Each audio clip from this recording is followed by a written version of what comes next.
ये कहानी है एक ऐसी नागरानी की जो पृथ्वी लोक पर जाने की जिद नागराज से करती है, पर नागराज नागिन को पृथ्वी लोक पर जाने नहीं देते। लेकिन तभी उनको एक आवाज सुनाई देती है, जिसके बाद नागिन पृथ्वी लोक पर जाती है और वहाँ से अपने सर में जुओं को अपने साथ लेकर आती है।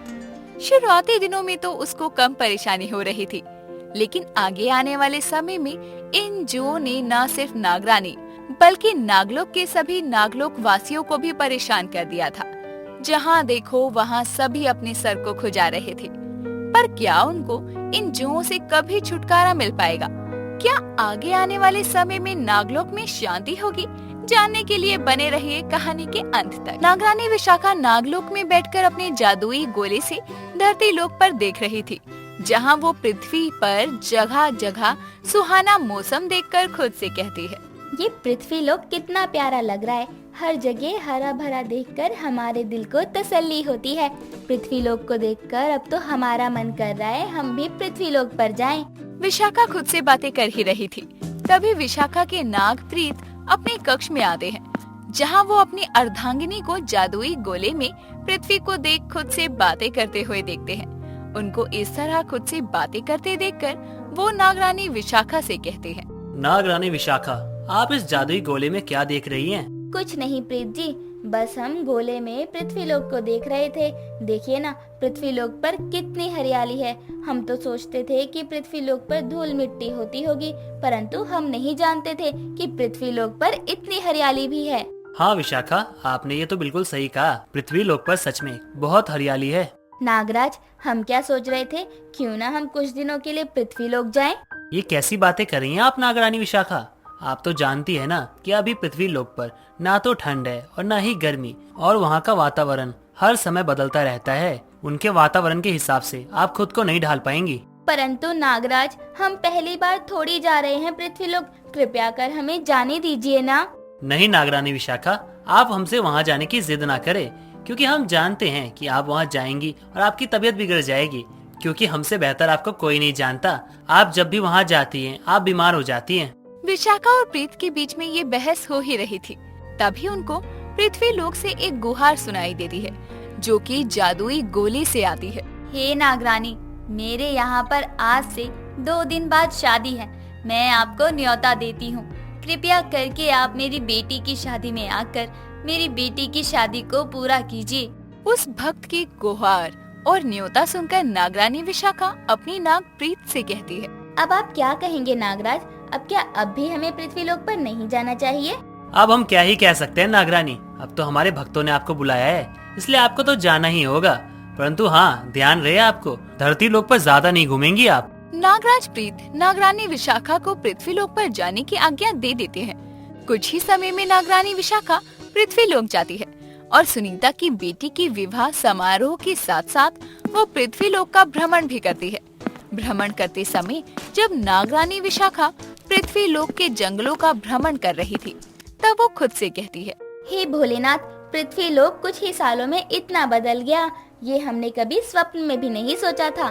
खैर, जो भी है, हमें यहाँ के फलों का स्वाद लेना चाहिए। इतना बोलकर अब नागरानी विशाखा फलों को खाने लगती है। तभी उनके पास एक मामूली नाग आता है और उनके पैरों को स्पर्श करके इंसानी रूप में आता है और उनसे कहता है, नागरानी, आप यहाँ पर आई, क्या हुआ? आपको कोई काम था क्या? हाँ, हमें यहाँ पर आमंत्रित किया गया था, बस इसलिए हम यहाँ पर आए। यहाँ आने के पश्चात हमें ऐसा प्रतीत हुआ कि पृथ्वी लोक काफी बदल गया है। साथ ही हमें यहाँ के फलों का आनंद लेना था, बस इसलिए हम यहाँ फलों का आनंद लेने के लिए आ गए। नागरानी, यदि आपको किसी भी चीज की जरूरत हो तो आप हमें याद करना। इतना बोलकर अब नाग वहाँ से चला जाता है। इसी तरह से 3 दिन गुजर जाते हैं और अब जब नागरानी विशाखा अपने नागलोक आती है, तो वो अपने कक्ष में जाकर आराम से अंगूर खाने लगती है। वो अंगूर खा ही रही थी कि तभी उसके सर में खुजली होने लगती है, जिसके बाद वो अपने अर्धनागिन रूप में आती है और अपनी पूंछ से अपने सर को खुजाने लगती है। और इस तरह की खुजली देखकर नागरानी खुद से कहती है, हे प्रभु, हमें ये क्या हो रहा है? हमारे मस्तिष्क में खाज क्यों हो रही है? जो भी है, अभी हम बहुत थक गए हैं, अभी हमारा आराम करना ही ज्यादा बेहतर है। विशाखा अपने बिस्तर पर लेट जाती है और अपने हाथों का उपयोग कर वो अंगूर खाने लगती है और अपनी पूंछ का प्रयोग करके वो अपने मस्तिष्क को खुजाती है। और वो अपने मस्तिष्क को खुजा ही रही थी कि तभी वहाँ पर नागराज प्रीत स्नान करने आते हैं और अपने आभूषण को धारण करने लगते हैं। तभी उनकी नजर नागरानी विशाखा पर जाती है, जहाँ वो देखते हैं कि नागरानी अपनी पूंछ से अपने मस्तिष्क को खुजा रही है और अपने हाथों द्वारा अंगूरों को खा रही है। ये सब देखकर नागराज प्रीत विशाखा से कहते हैं, नागरानी विशाखा, आप अपनी पूंछ से अपने सर को क्यों खुजा रही हैं? पता नहीं नागराज, हमें क्या हो रहा है, हमें काफी देर से खाज हो रही है, बस इसलिए हम अपने मस्तिष्क को खुजा रहे हैं। लगता है आपने सुबह स्नान नहीं किया है, तभी तो आपको खाज हो रही है। ये आप क्या कह रहे हैं? भला हम स्नान क्यों नहीं करेंगे? भला ये हम कैसे बता सकते हैं? नागराज, हमने भोर में ही स्नान किया है, कृपया आप हमें ऐसे ना कहें कि हमने स्नान नहीं किया है। अब हम कुछ और कह भी तो नहीं सकते है ना। नागराज कुछ नहीं बोलते और वहाँ से चुपचाप चले जाते हैं। तो वहीं नागरानी भी सो जाती है। समय गुजरता है। समय के साथ नागिन विशाखा के मस्तिष्क में काफी खुजली होने लगती है और ये खुजली न केवल विशाखा बल्कि विशाखा की ननद नागिन सरिता को भी होने लगती है, या यूं कहें कि सरिता के साथ साथ काफी नाग नागिन को ये खुजली हो जाती है। अब जहाँ देखो वहाँ ज्यादातर नाग नागिन अपनी पूंछ से अपने मस्तिष्क को खुजा रहे थे। उन सभी को देखकर नागराज प्रीत को कुछ समझ नहीं आ रहा था। हमें तो कुछ समझ में ही नहीं आ रहा है कि आखिर हमारे नागलोक में सभी नाग नागिन अपने सर को क्यों खुजा रहे हैं। जो भी हो, आखिर ये सब चल क्या रहा है, इसका पता तो हमें लगाना ही होगा।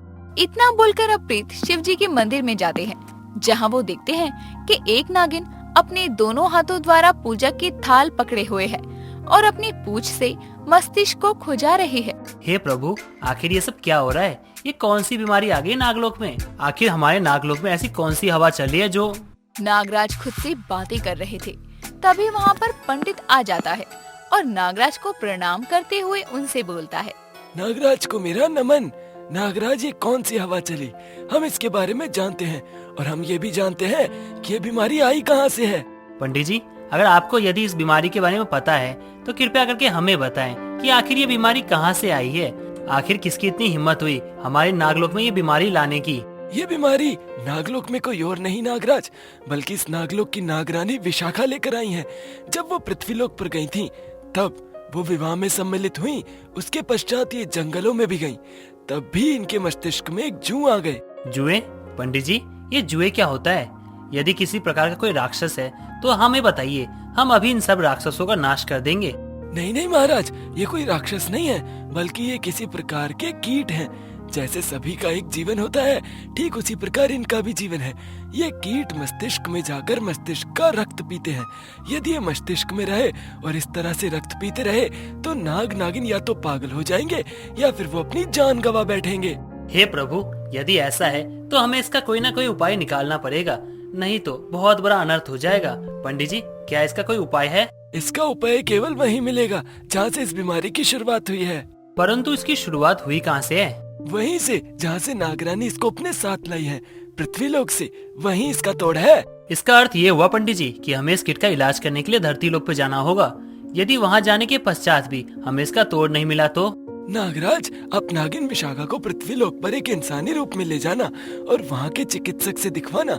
हम जानते हैं ऐसा करने से इन कीटों पर कोई न कोई असर अवश्य पड़ेगा। अब क्या था, नागराज पंडित से बात करने के बाद अपने नाग महल जाते हैं, जहाँ वो देखते हैं कि नागरानी और उनके पूरे नाग महल में नाग नागिन अपने मस्तिष्क को खुजा रहे हैं। उनको इस तरह खुजली करते देखकर नागराज विशाखा से कहते हैं, विशाखा, आप अभी इंसानी रूप लो और हमारे साथ पृथ्वीलोक पर चलो। परंतु नागराज, क्यों? हम पृथ्वीलोक पर क्यों जाएं?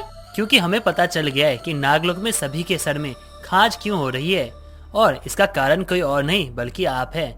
आपके ही कारण ये कीट यहाँ पर आए हैं और इस कीट का नाश करने के लिए इसे जड़ से खत्म करना होगा। इसके लिए आपको हमारे साथ पृथ्वीलोक पर चलना होगा। नागराज की बात सुनकर विशाखा इंसानी रूप धारण करती है और धरती पर जाकर चिकित्सक और डॉक्टर को दिखाती है और वहाँ से दवाई लाती है। इलाज करवाने के बाद नागिन विशाखा के सर से सभी जुएं खत्म हो जाती है, जिसके बाद नागिन विशाखा अब सभी के लिए वही दवा लाती है। और सभी नाग नागिन उस दवा का उपयोग कर जुओं से छुटकारा पा लेती हैं।